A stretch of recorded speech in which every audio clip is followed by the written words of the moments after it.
It was being feared that Israeli Prime Minister Benjamin Netanyahu might torpedo US-Iran deal, and now the evidence is emerging on the ground. Israel started bombarding Lebanon right after the signing of the US-Iran deal. Halt of war in Lebanon has been a major point in the memorandum of understanding between Washington and Tehran. Israel launched strikes across southern Lebanon, with Lebanese authorities reporting 7 people killed and 13 others injured in Ken Narit. In total, 63 people have been killed in just 2 days in southern Lebanon. Israeli tanks are seen from across the border moving through destruction in southern Lebanon.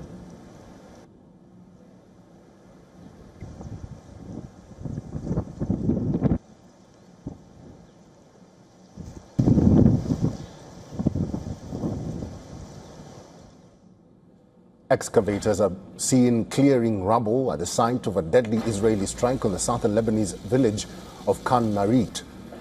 Lebanese official media says the strike killed at least 7 people.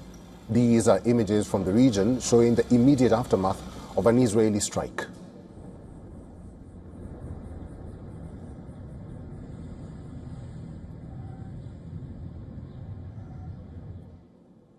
Clouds of smoke rise over the city of Nabatieh and the nearby village of Nabatieh al-Faqqa following Israeli strikes on southern Lebanon.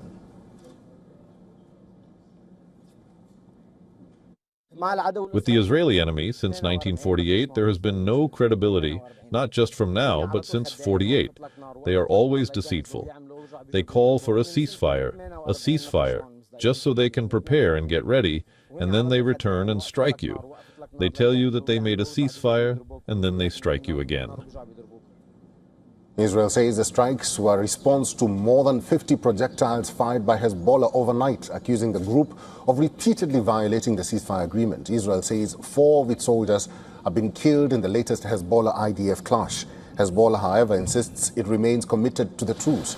The group claims its fighters engaged Israeli troops after an alleged attempt to advance into southern Lebanon, sparking a new round of violence. And as tensions flare on the Lebanon front, Iran has issued a fresh warning. Tehran has announced the closure of the Strait of Hormuz to vessel traffic, calling it the first step in response to what it described as US and Israeli violations of their recent ceasefire commitments. The move threatens one of the world's most critical energy choke points and risks reigniting regional instability just days after Washington and Tehran signed an interim agreement aimed at ending months of conflict. Iran's foreign ministry has also demanded that the United States ensures Israel halts its operations in Lebanon, warning that Tehran will take what it calls necessary measures if its expectations under the agreement are not met.